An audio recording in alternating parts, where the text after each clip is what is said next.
Alors, chers téléspectateurs, Balandina Bisso, aujourd'hui, nous sommes venus à la rencontre de M. Adélard Koufi, qui est le communicateur principal du parti Ensemble. Nous allons parler autour de l'actualité du jour. Vous avez vu à la une de plusieurs journaux, la sortie médiatique du porte-parole de Ensemble a fait couler beaucoup d'encre et beaucoup de salive. Alors, nous sommes venus ici au siège du parti pour s'enquérir d'autres informations ou être éclairés par rapport à ce qui a été dit. Monsieur Adélard, bonjour. Bonjour Madame Agba. Comment allez-vous? Au gré des vagues politiques. Au gré des vagues politiques, ça c'est bien. Ouais. Alors, d'entrée de jeu déjà, Ensemble, vous étiez calme, je peux dire. Bovandaki Kimia, Bozolo Bate, on dirait Bobatamaki, Bozolo Kabo, Boaka Missile. Et le porte-parole fait sa sortie médiatique parlant des élections. Il y a de réactions de partout. Entre autres de l'UDPS, qui fustige à travers M. Kabouya, qui fustige cette manière de faire. Il estime que l'ensemble n'est pas clair dans sa position. Que pensez-vous de ça? Merci beaucoup une fois de plus, Madame Agba. Pour votre rappel, vous venez de le souligner dans cette introduction d'ailleurs. De tout ce temps ici, je crois qu'il nous était reproché, nous Ensemble pour la République, non seulement d'être, comment dirais-je, d'être à califourchon, c'est-à-dire à cheval entre le gouvernement d'une part et l'opposition d'autre part. Non seulement cela nous était reproché, mais aussi il nous a été reproché d'être un peu, d'observer une sorte de mythisme, c'est-à-dire de rester calme face aux enjeux brûlants de l'heure. Et je pense qu'avec l'intervention qui nous réunit en ce lieu ici, l'intervention du porte-parole de Moïse Katumbi Chapwe, l'honorable Olivier Kamitatou, je crois que nous venons de nous inscrire dans le principe aussi cher qui souligne ce qui suit, je cite, quand parler lorsqu'on a des mots plus forts que le silence. Je crois que c'est cela qu'on observait tout ce temps et aujourd'hui, il nous est arrivé maintenant l'opportunité. C'est tout à fait normal. C'est-à-dire, on ne trouvait pas l'opportunité. Parlez lorsque vous avez des mots plus forts que le silence. Je pense que le mot plus fort, ce sont ces mots que nous venons maintenant de lancer aujourd'hui, ces paroles que nous venons de lancer dans la classe politique congolaise, dans l'environnement sociopolitique congolais. Et bien sûr, ça pourra choquer une minorité d'ailleurs, mais l'important c'est de retenir une chose, l'essentiel de ce qui a été dit, ça ne doit pas choquer pour autant. Vous avez parlé de M. Kabouya, qui est c'est pas moi, c'est un haut cadre de l'UDPS aujourd'hui qui occupe une position stratégique. Pourquoi il pouvait s'en faire? Il a tout simplement, à partir de cette intervention, raté l'occasion, je ne dirais pas l'occasion de se taire, mais il a tout simplement raté l'occasion de contrarier les propos d'une manière démocratique. C'est-à-dire, à chaque action correspond une réaction. Mais au lieu de nous demander... Effectivement, il a réagi dans quel contexte? À sa manière, c'est-à-dire en tirant quelque peu à boulet rouge sur nous, c'est-à-dire en nous demandant de claquer la porte. Ce n'est pas une meilleure intervention. Bon, il estime que vous faites la politique de l'Autriche. Votre position n'est pas très bien définie. Absolument pas, madame. Voilà ce que je vais ouvrir, madame Agba. Je crois que lorsque nous sommes arrivés à l'Union sacrée, nous sommes arrivés avec des éléments, l'ambition de pouvoir apporter une valeur démocratique au sein de cette union. Et je pense que la démocratie ou le partenariat, d'abord je dois dire que l'Union sacrée, je mets quiconque au défi de contredire ce que je suis en train de dire. L'Union sacrée repose sur le partenariat. Or, le partenariat, en matière de partenariat, il y a deux maîtres mots qui s'invitent. C'est d'abord la liberté, entendez par là la liberté d'expression. Nous sommes libres de mettre un point de vue quelconque. Personne ne peut nous retenir. Je crois que pour faire avancer, du choc des idées, j'ai eu la lumière. Ça doit demeurer dans la vision globale de... Pas nécessairement. Pourquoi? Quelle vision globale? Et si la vision globale n'arrive pas à rencontrer, voulais-je dire, le vœu de la population. Ça va à l'encontre, comme aujourd'hui. Monsieur Olivier Kamitatou, honorable Olivier Kamitatou, a fustigé, a essayé de mettre en exergue, si vous voulez, la situation socio-politique. Mais ça se discute à l'interne.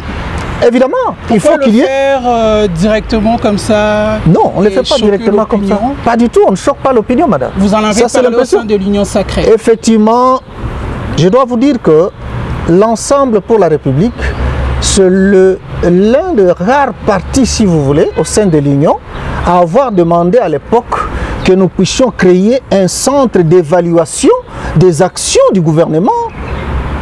Tu sais que dit. Mais on n'a pas été compris. Vous comprenez? Alors que c'est ce cadre-là qui devait nous permettre de débattre de toutes ces situations, d'analyser au quotidien les différents événements. Mais on n'est pas. Vous disiez que le porte-parole a fait son analyse. Pratiquement, je peux considérer ça comme étant un cri de détresse aujourd'hui. Ras-le-bol. Ras-le-bol, c'est peut-être trop dire, mais moi je préfère parler en termes de cri de détresse. Pourquoi? Et ça, il se fait porte-parole, non seulement d'Ensemble pour la République, mais aussi du peuple congolais tout entier. Pourquoi? Puisque ce qu'il a eu à fustiger rencontre aujourd'hui, et même quand vous prenez votre micro-baladeur, je parie très fort qu'on vous dira, même les gens des autres partis politiques, même la société civile, vous dira que M. Olivier Kamitatou, porte-parole de Moïse Katumbi, a touché pratiquement au nœud du problème. Il a relaté la situation telle qu'elle doit être faite. Sûrement que ça pouvait, une fois de plus, blesser les ententes ou certaines susceptibilités, mais pour notre part, nous pensons que, au moins, on ne dira pas que nous, Ensemble, a été complices. Ensemble s'est illustré par une sorte de mutisme. Non, absolument pas. Mais au moins, on va dire que Ensemble est allé au sein de l'Union sacrée pour redresser les torts, pour redresser les choses. C'est ce courage au moins que nous avons. Vouloir nous demander de nous taire et d'être partisans du chemin battu, de ne suivre qu'à l'œil et au doigt des instances supérieures de l'Union sacrée, je crois que ça ne ressemble pas à Ensemble pour la République. Aujourd'hui, Ensemble, dans son âme, se sent-il au sein de l'Union sacrée ou bien déjà à la porte de sortie? Très belle question, madame. Je salue la pertinence de votre question. Nous sommes membres à part entière de Ensemble, disons de l'Union sacrée.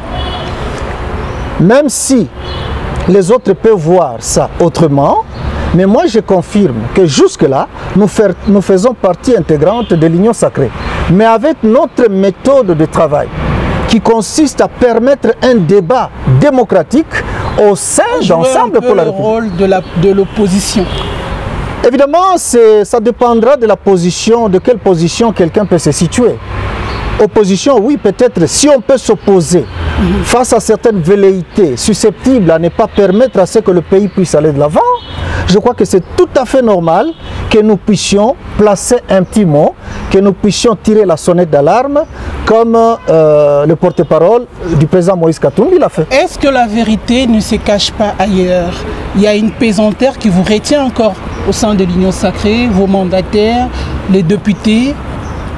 Et c'est pas ça la vérité. Madame, vous êtes mieux placée peut-être pour connaître, puisque vous parlez de cette vérité, c'est à vous de pouvoir nous donner cette vérité. Soupçonne. Ah oui, heureusement que vous le dites bien, vous soupçonnez cela. Mais laissez-moi vous dire que il n'y a même pas à soupçonner, mais nous faisons ce que nous pensons être bon pour un parti politique tout à fait classique Advienne à la que dimension. pourra... Pas du tout. Advienne que pourra, ça signifie quoi? Non, mais moi je pense que ce qu'il faut, mais essayons un peu de nous remettre, de nous inscrire dans une logique familiale. Il y a papa, il y a maman, il y a les enfants. Lorsque papa, à lui seul, tel qu'il est là, il ne veut pas permettre ce dialogue, cet échange entre lui, maman et les enfants, je crois que c'est une famille qui est vouée à la perdition. C'est une famille qui risque d'être battue en brèche comme ça. C'est un peu ça la photocopie conforme de ce que nous sommes en train. Nous pensons qu'il faut dire la vérité. Il a qualifié dans l'actualité qui court dans le réseau, qui a qualifié ensemble de l'épouse infidèle qui fait ses grimaces. Que pensez-vous? L'épouse infidèle. Non, non, moi par contre, je pourrais dire, à cette version, je pourrais répondre par ceci. Si cet homme-là, si c'est une femme, c'est un homme, je ne sais pas, pouvait, je crois que s'il peut rectifier le tir en considérant ensemble, comme cette épouse, si réellement nous étions épouses, comme cette épouse qui pense que le mari est en train de déconner, d'aller à l'encontre et que l'éducation des enfants est en péril. Voilà, cette épouse est courageuse et religieusement, ils pensent que je ne peux pas sacrifier la famille comme leur papa.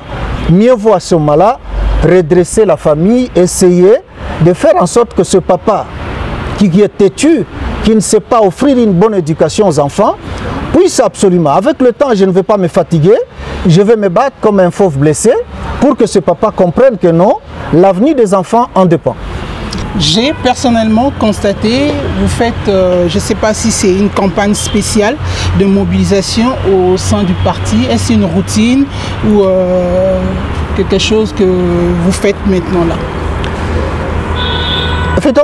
Effectivement, Madame Agba, la mobilisation n'est pas interdite au sein du parti politique. Nous sommes en face des enjeux électoraux qui s'annoncent dans les jours à venir. Et chaque parti conscient de la situation, de l'état des choses, ne peut qu'affûter ses armes. Et c'est le cas pour les états-majors des différents partis politiques aujourd'hui, je sais. Et peut-être que vous allez remarquer que pour ensemble, ça prend un peu une sorte d'intensité. Bon, peut-être oui, c'est un grand parti politique aux dimensions, comment dirais-je, aux dimensions internationales, un grand parti. Et aussi, il ne faut pas oublier que l'ensemble, nous ne sommes pas complacés de le dire, c'est parmi les jeunes partis.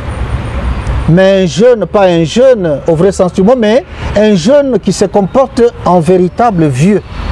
C'est-à-dire, nous avons tout intérêt à mettre les bouchées doubles pour que nous puissions vraiment nous ranger en ordre de bataille par rapport aux élections, par rapport aux échéances à venir. Voilà ce que nous sommes en train de faire. Nous sommes un peu partout. Sentez-vous prêt aux élections? Oui, dans tous les niveaux.